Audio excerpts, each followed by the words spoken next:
All right, we're going to get started. Thank you guys for jumping in and being patient.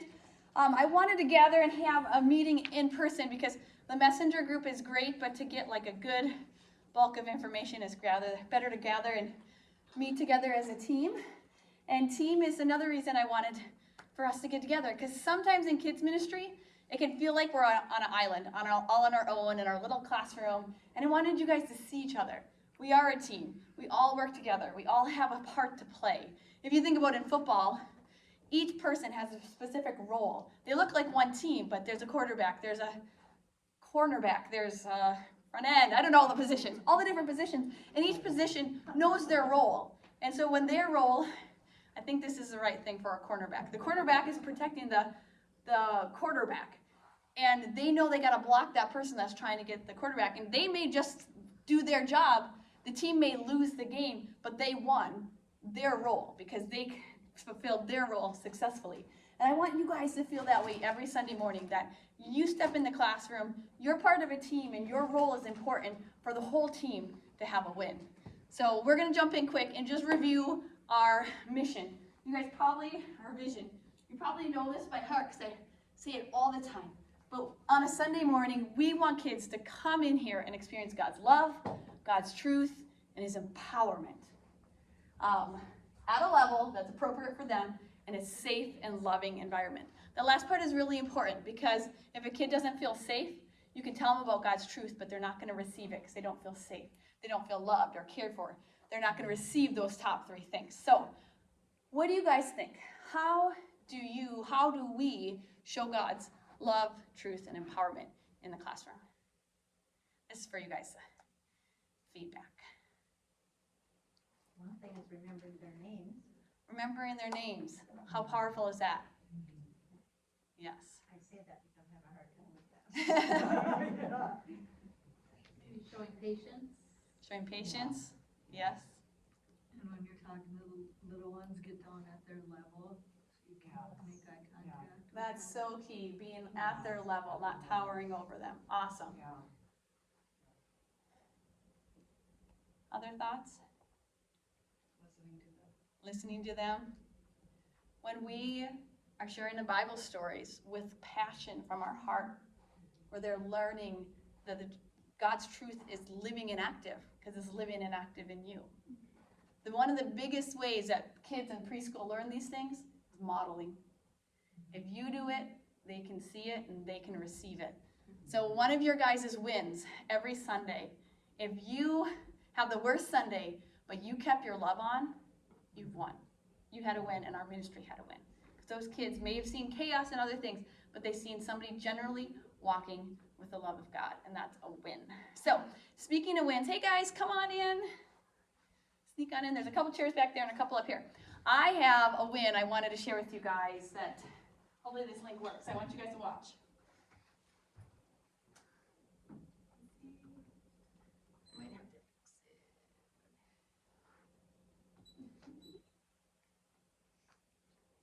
Hold on, it's not coming. Hold on. I gotta exit the PowerPoint.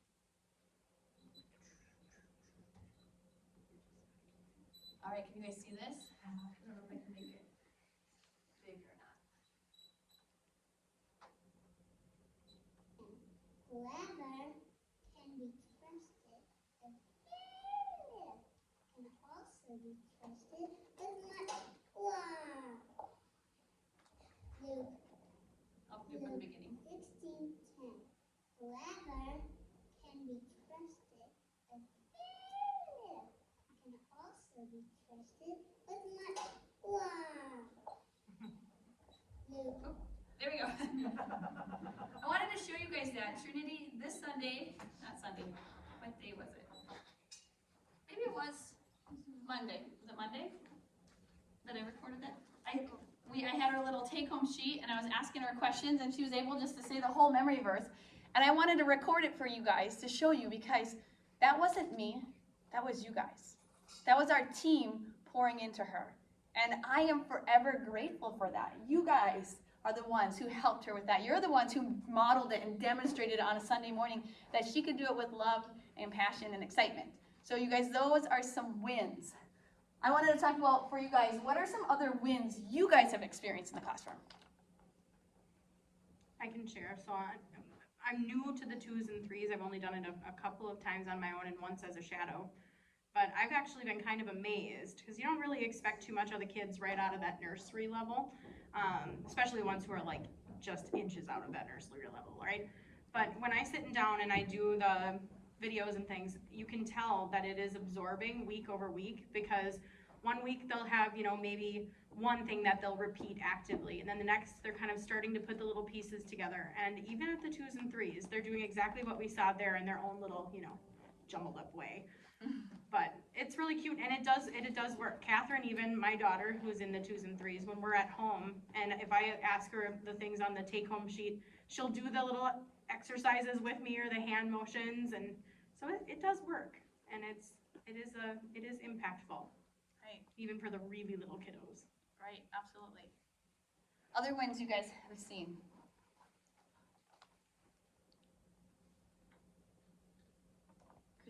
Just when they sing, to, like, you know, cause sometimes, like when they're playing or whatever, we'll put the music on, and some of them know those songs by heart, and marching around the room singing it, and it's just really cute. And then every once in a while, if, you know, they're sitting in their little circle in the group, I'll hear one of them, you know, do you know Jesus? Do you know Jesus? Or just talking about little Bible stories they learned, and it's so neat what's instilled in them, you know. That's awesome. One win I can share with you guys from this level is in 6 to 11, at the end of worship, or last song of worship, Pastor Jonathan and I come up here and pray, and then we invite to have a prayer partner. So one of the other kids can raise their hand, they want to come, and they'll pray with us when kids come up for prayer.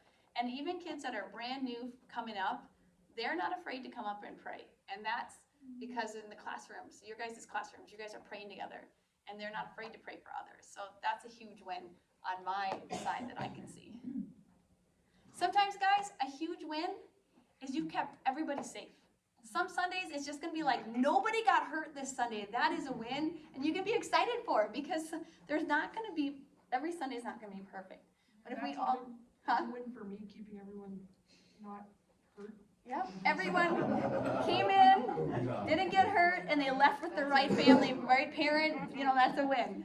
Okay, so I just want you guys to be able to identify things that you're doing in your classroom, so even on a tough Sunday, you know there's still wins. Some of the leaders and I were talking about wins, and we're like, well, when we're doing a color sheet and we point to somebody and a kid can tell us who it was or how they were in a story, or when we read the story and they can do the actions back for us. So make sure we're just on the lookout for those little wins, so then the things that aren't always the funnest don't overwhelm us. Hey guys, welcome. All right, so we're gonna jump in. We did the wins. Can I share one? Yes, please. I'm usually in the 4s and 5s, yep, usually always. And something that is really passionate to my heart is that the kids connect with one another as well as God's word. And so before we do our story time, I always make the kids go around the circle and introduce themselves, and we do it different ways each time. And so I'm teaching them to say, good morning, my name is Crystal. And so then all the other kids say, good morning. And so they're listening to each other, and good morning, Crystal, learning each other's names. But I'm noticing kids, I'm teaching them to look up when you're speaking. Speak loudly so everybody can hear you. And I make them like repeat it. And so now I've had kids that like you couldn't even get them to utter my name is, you know. And now they'll just like, because I make them stand up too. And my name is Crystal, you know. And they're like excited to share their name. And so that just feels like a win for me, because when they're playing together, I'm like, I want you, you know, when we're out on the playground. I said, now I want to hear you guys using each other's names. Hey, do you want to race down the slide with me? And so that's something that I'm really excited about. And I don't know, other people have the kids introduce names, but I don't know. I just want them to feel connected. And so That is an awesome idea. So 4s and 5s teachers, even 2s and 3s teachers, that's an awesome idea to do with the kiddos. I know Miss Susie had a little padding thing. I don't know what it is, but if somebody knows what it is, they can share it with us. But that was a lot of fun for the kids too when they shared their name. Does anyone, Grace, do you remember what it was? The padding thing Miss Susie did? Yeah, we do it at home. Do you? It goes, well, the way we do it is Uriah's in the middle. Uriah's in the middle. Let's see you jump. And then they jump. Let's see you wiggle. And then they wiggle. Let's see you turn around. Let's see you sit back down. That's Right. one of them that she had done, right? Or here today. Yeah. Blank is here today. Uh-huh. Everyone shout hooray, and then the next person. Yeah, those are some fun ones. We should video a few and put them on the board, but that's fun one, especially for the little younger ages to do. Awesome, great. Other wins. Anybody else have one they want to share before we move on? All right, for those who got here late, there's some lovely seats right up front for you. Woohoo! Jump on in. We were Okay. 2 meters at the back seats.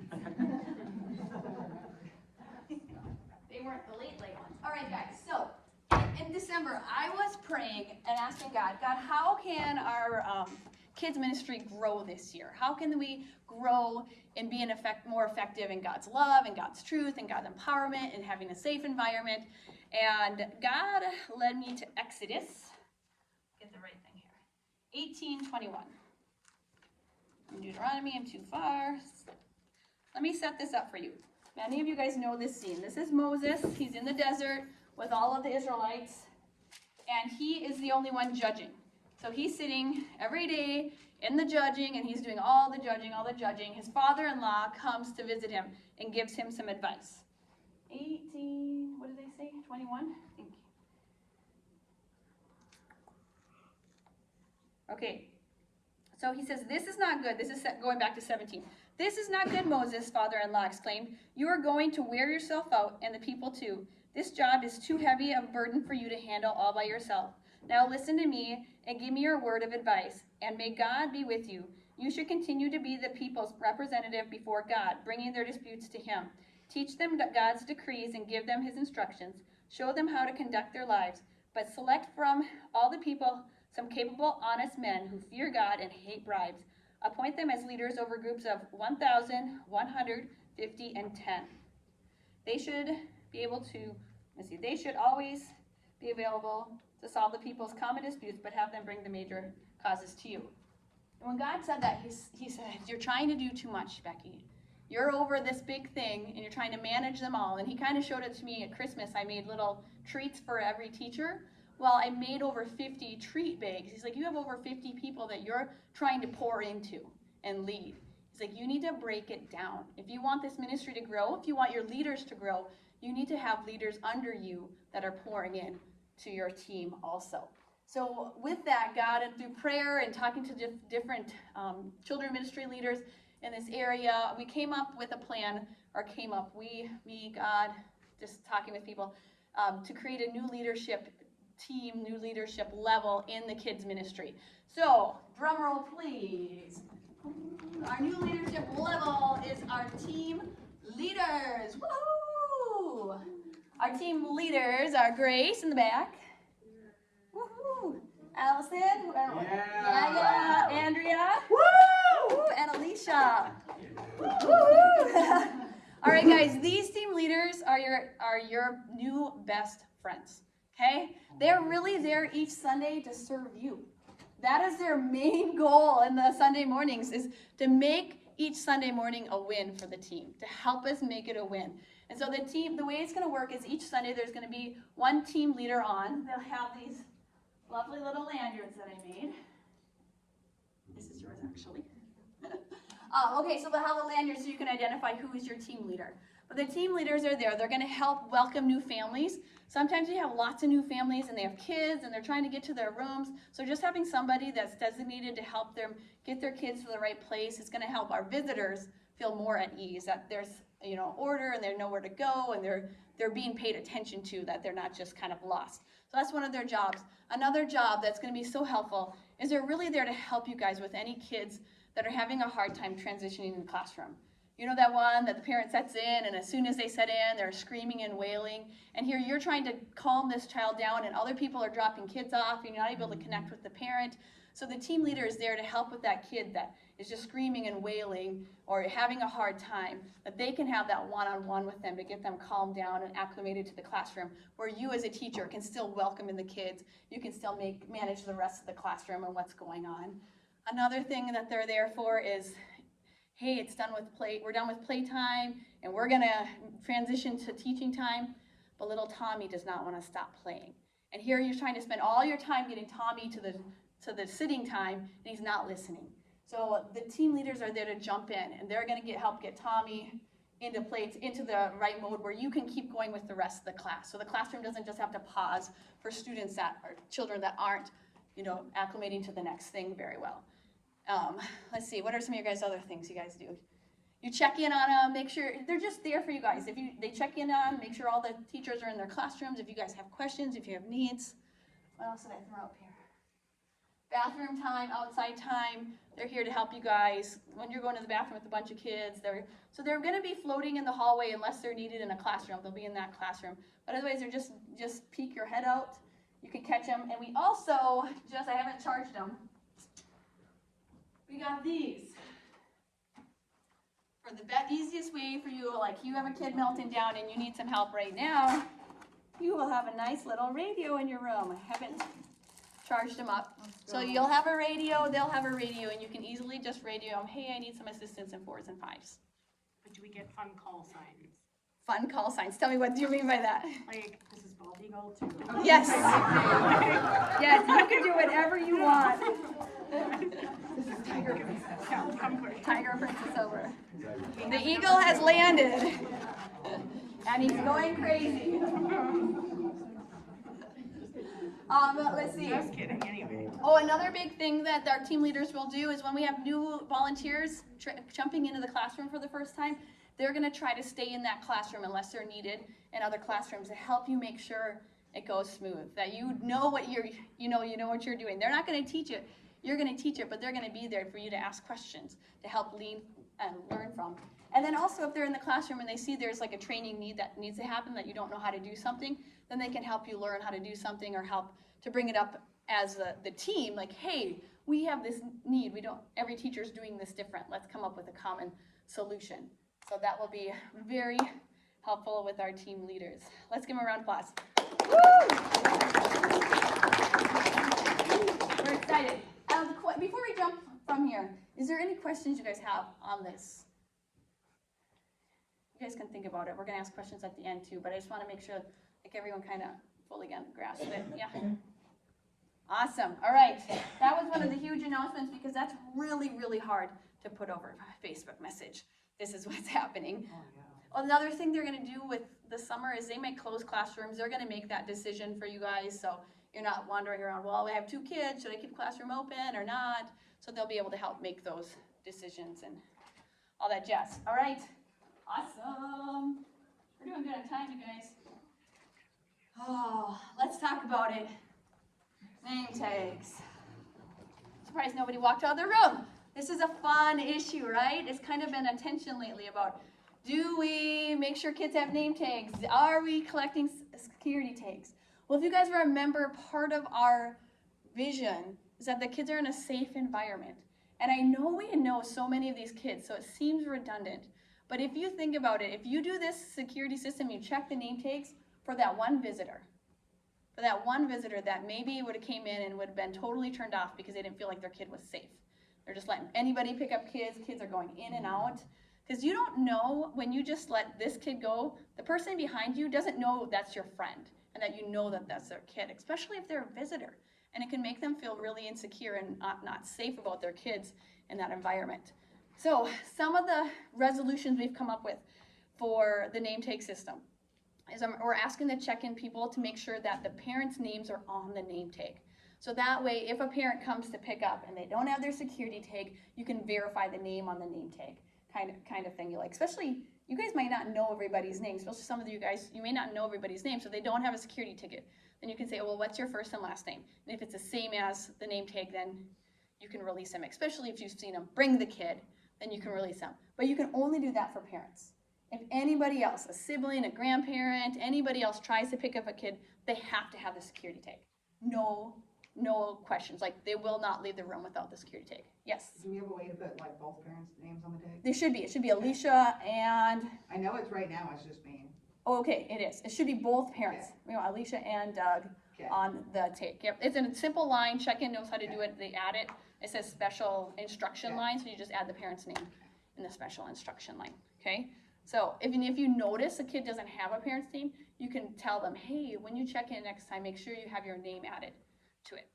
Yes, Can I Crystal? just make a recommendation? Yeah. Probably a cell phone number would actually be a little more secure. It's supposed to, oh, like to verify the cell phone number, yeah. They're supposed to have their cell phone number That's on what I'm there. saying. Yeah. Like, we'll want the cell phone number on there anyway. Anyways, But like, somebody could be like, oh yeah, I know this is Doug's kid. Oh yeah, this is, right. That's a good idea. Doug do that. Okay, but what's his phone number? Nobody knows anybody's phone number, so. You It would want be, my, you want my kid? I don't have your phone number. So you know Which what one I'm is the saying? question? Because the name and the phone number should be in that special, Yep. be getting added in the special notes. As teachers, what I did, so I had a kid who, they have the allergy line, the black line that's like, so I go up, it was Michelle, Duff. And I'm like, oh, it says none. So I took her name tag and I actually stuck it on me. And I remembered, and after class, I went over to kids check-in and I said, can we get this removed? She doesn't have an allergy. So if you have name tags when you're picking up kids and it doesn't have the name or phone number, hang on to it, bring it to kids check-in and we can add it. Cause we all have the parent's number in our system, just it's in a different spot. Does that make sense? Yep. So- And another thing with that, with our team leaders, and almost all of them are trained on the kids check-in. So if you have a kid you can hand it to that team leader and say, we need an updated tag Yep. or something new on that. So that's something the team leaders can do. I think Andrea needs to be trained in yet, but everybody else is trained. Oh, Grace too. All right, well, they're gonna be trained in, so that's one thing they can do too. And that's another good thing, when you have kids arrive late and there's nobody at kids check-in, your team leaders can run and get your kids' tags and parents' tags too. Because you can do it at the door, but if you're already in the middle of class, you don't have time to fill it out at the door, you can say, I need you to see Allison, she's gonna get you your name tags quick, and then you can come to class, or I need you to see whoever. Do they need to have a tag on before they come in the room? Yes, they need their tags on before they come in the room, especially nursery, because there's lots of times we gotta call parents back to nursery, so we need to know exactly how to get a hold of parents. Yep, so, I know it's just gonna take us a little bit of a habit, and some people, it's been great, they've been taking the name tag off when their parents give them the security tag, and the security tag is two-sided, so you can rip it in half, unless there's a family that needs it for 3 classrooms, but, like Heather does, and Allison does. But most of them, you can just, how about we just do this? Nursery, you just take the name tag off, and then the parents keep the security tag for they need them for their other classrooms. But nursery, just take the name tag off, leave the parent with the security tag, just check it. And then the other classrooms, yeah. Can you do that for all the rooms? Because otherwise I have to get my kids in a specific order to have the tag. Oh, okay, Because if I start with preschool and toddler, then I don't have any tag to pick up nursery. gotcha. Well, just tell them, hey, I need my tag for the next kid. Because for most people, otherwise, yeah, for That's most what we people, do. I just say I need the tag for the Next next kid, kid, and yeah. they don't take it from me. right. So you could even say, do you need the tag for the next kid? Otherwise, take the tag. And that way, it's a way for us to really remember, hey, we've checked this tag, we've got their name tag, we got their security tag. I have a question. Can Yeah. we like even put a mark on it? Like have a marker right there, so when I'm checking them out, all right, checked it off, that the kids picked up. Like, what do you mean? What would you check?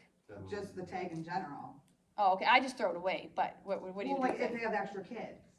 Oh, like So the then put a mark security on it, like, tag? hey, this kid has been picked up, so that's why they still have their tag. Right. I see So what it's you're a saying. quick marking instead of ripping it up. You take the kid's tag, you just leave. I'm talking about the pickup tag. Yeah, The parent tag? Yeah, so basically you put like a check on it, say, hey, they picked up the other kid, so. For initial or something. you Right. could. I don't think it's a big deal. I think as long as the kid itself doesn't have a tag on, everybody knows that parent has picked their kid up. Right. Yeah. So if the kid running around with the tag, then that would maybe be an alarm. But if there's no tag on it, then they've been picked up officially. But you know, some kids tear their own tags off. But for general, that's, I think, what we're gonna go with.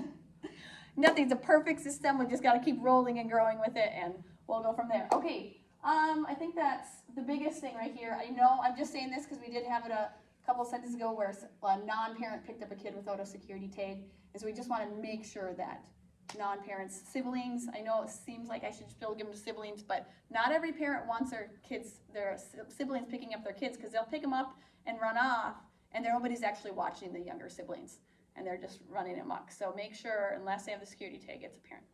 All right, let's jump to the next thing. Can I say one more thing about name tags? Absolutely. As a parent, I don't know how everybody else feels, but I would like an adult to be the one releasing, and so a lot of times I'm paired with like a junior helper, and so I just say, I need you to watch the kids, and I'm gonna be releasing kids. I don't know, do you guys agree? Cause I know that a lot of the junior helpers, they really want that job, Mm-hmm. but, I mean, what do you think? No, that's a good idea. I think as a parent, I feel more comfortable. And that way too, as the adult, if there's been any issues you need to address the parent, they receive it from the adult rather than a junior helper trying to say, oh, this, just so you know, he had to go in timeout today, blah, blah, blah, So that's been something that I've had to actually like declare to my junior helpers, like, I'm gonna do the door and I would like you to play or watch the children while I'm releasing and then they're fine. But the times that I haven't communicated, it's like, oh, we're both standing by the door and hoping, and of course you get engaged in conversation with the parent, so. So that's just one kind of request as a parent, that it would be an adult releasing kids, and then second, that just when you're working, just communicate with your other partner who's doing the door. That's awesome.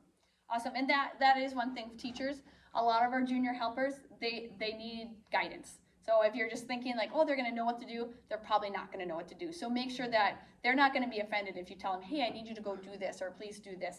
That's how they grow. That's how they learn. And so, feel free, if your helper is in there and kind of seeming clueless, help them, train them, show them what to do next. So playground, woo! We have our fence in officially. So that's so exciting, especially for our 2- and 3-year-old teachers. They get to go outside. So I created in each classroom a schedule called summer schedule, and the top one is good weather days, and the bottom schedule is rainy weather days, so that we can follow the schedule depending on the weather. And the reason I created that is so 2s and 3s and 4s and 5s aren't outside at the same time, okay? Because then it'll be just so overwhelming.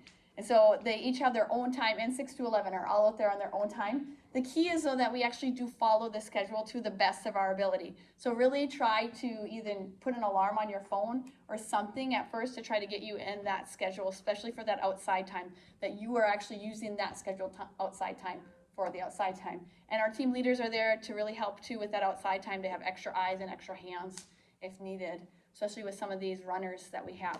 Also, in each classroom, I do have like a rope. What's that called? A walk rope, yeah, a walk rope maybe. So it's a rope that you can have each kid hold on to and walk down the hall. I mean, if you don't want to use it, you don't have to, but that really helps keep the kids from running, helps keep control, and it helps you make sure you have all your kids when you go out and all your kids when you come back in. So they're hanging in each closet. Let's see. No playing in the mulch. Okay? That alone. Yes. I just want to say something about the rope. So one of my older kids said a funny comment about the ropes today, is that when he was little, he thought it was great that he got to help carry the rope. And it wasn't until years later he realized it was to control him. That's perfect. If you guys play it with, I need help getting this out, everybody. That's so good. I love it. All right, so the mulch, that's like $7,000 worth of mulch out there. We would like to keep it in there. So just kids, their natural tendency is to dig. So just keep an eye out on that. Tell them, oh, no, we don't play with the mulch. Miss Crystal always makes sure she tells her kids before we go out there, what's the rule? No playing, digging in the mulch, okay? Leave it, and I make them say it alone. I tell them you can't put it on the slides. I'm like, no fun. I'm just no fun. It needs to stay there. If you have pants like Miss Faith has right here, this nice like sweatshirt type pants, it does stick to it. So make sure that the kids brush off before you leave the mulch area. Brush off. Not in the grass, in the playground. Okay? Other questions? Oh, always have the parents pick up from the classroom. We tried one time having parents pick up outside, and it was like a zoo. Kids were running everywhere, and we're like, I don't know if the right kid got with the right parent. And so always make sure you're back in, even if this is more for us because we have the last one. If we're out there when service ends, we're like, no, we're going back to the classroom and pick up in the classroom. So, all right. Any questions about playground? We still have one part of the playground where we haven't fully developed yet. So if anyone's got great ideas, let us know. Or $10,000. Or $10,000. I found a great idea, but it was those like things that you go like this across? Zip line. Yes, a zip line. So we found one that's really cool, but it's $10,000. So, yes. You should do a zip line and then a platform and monkey bars back. Well, yeah. That's the 20,000. That's the 20,000. Good volunteer. What about swing sets? We're trying to go the other way. Yeah. Well, the problem with the swing set is kids run in front of the swing set. So that's why we've nixed the swing set. But, huh? Kids, I do that. Run in front of it. So Fine. that's been the reason why it's been on the back burner. We do have a nice little area over there that it could be more designated for swing area. We've tossed the idea around, but still just on the drawing board. All right, here's a few miscellaneous things. Summer schedule. I know all of us have lots of busy summer schedules, so please, I'm begging you, go on Planning Center. Mark out the days you know you already have stuff planned. Because I scheduled out June, and then it felt like half of my June schedule got denied. So then I have to the crystals was one I totally forgot about. I knew it was already going on, but so then I have to try to rework all the schedules and like call this person, hey, I know you said yes, you can do this day, but could you do this day instead, and kind of thing. So please go on there, block out dates. There's something that says blackout or block out. Does anyone know what it says? Block out. So you can block out dates that you can't work, and that helps me a lot. Summer apparel. This is one thing we are talking about for kids camp. So I think we should really chat about that here in our ministry, because it's getting warmer. And we always want to make sure we do the modesty check. Okay, if we're wearing a tank top and we can bend down and you look in a mirror and you can see down it, put that shirt back. Okay, shorts. We want at least a 4-inch inseam, and that's not even very much, but that's when it's on you, because sometimes you can get 4-inch inseams at the store, but when you put it on, it rides up and is now a 2-inch. So when it's on you, it needs to be at least 4 inches. If you don't know what inseam is, ask your mom. Okay, I'm not gonna explain. I'm a Inseam, mom, I don't okay? know what that means. Inseam, from the center of your pants down. I always went, it has to be past the fingertips. Well, the reason we did don't do fingertips is because everyone has different length arms and different length torsos. And so then I'm always getting these people saying, well, I have fingertips, but mine is this much longer than somebody else's, and blah, blah, blah. So, if you're a girl and you're shopping and it says shorty, that won't work, okay? It's got to be midi or longer, okay? Always just err on the side of caution. We just want to make sure that we're being modest and we're demonstrating modesty to our kiddos in the classroom. All right, next thing, Bible app video playlist. So I put this on here. So I am notorious for forgetting to upload the new video to the Facebook or to the YouTube playlist. So I just wanted to let you guys know. You know where you go to the side and it says 2s and 3s, 4s and 5s, 1-year-old. If I, for some reason, forget to upload the new video, there's a one that says Bible app video playlist and has all the videos on. So if for like last month I forgot to upload the new video, so I did it right away. I did it right as class was happening. But if that ever happens, you're like, I don't know. You can go to that folder on the YouTube and you can find any video that you're looking for. Okay. Nursery half door. I know some of you guys have really asked me to get a nursery half door. And I just want to let you know, we've looked into cutting the door that we have. And because it's concrete pillars, it's just like everybody I've talked to said, you got to cut it and then you got to rehinge the bottom and you're going into a concrete pillar, it's not going to work. You have to get a door, half door, and put it in. And that means we have to tear it out of there. So right now it's been nixed just because I've looked at the half doors. They're going to be like over 1,000 for that size door. So that's not happening at the moment. I tried to get a mesh like gate that could go over it so kids couldn't see out. Well, the mesh was see-through. So that got nixed. So I'm out of options unless somebody else has a better option for the gate. Yes? You could, it's like, I don't know, it's like that like plastic, like a cheap plastic kind of thing that you put like over like the baby gate. Is it like a cellophane or something? Yeah, like something like that. Like you kind of like glue it on there, like I don't know how to explain it. It's kind of like the playground material, like that If soft you can plastic. find it on Amazon and send it to me, I will. 'cause I'm there's willing to stuff- try it. There's stuff like that like attaches to a baby door or something weird like that. Okay, You might be able to get someone to build a baby gate out of wood. wood. Yeah, they're kind of heavy. The wood ones, we just gotta be careful. They're heavy, but that is an option too. But that's the nursery half door. You guys already know that the training's online. Make sure if I'm posting trainings, you guys are watching them. Volunteer agreement, I have some ones up here. If you guys haven't had a chance to read through and sign the volunteer agreement, please do that before you leave tonight. I was thinking of something earlier. I remember. Running. Let's talk about running in the classroom.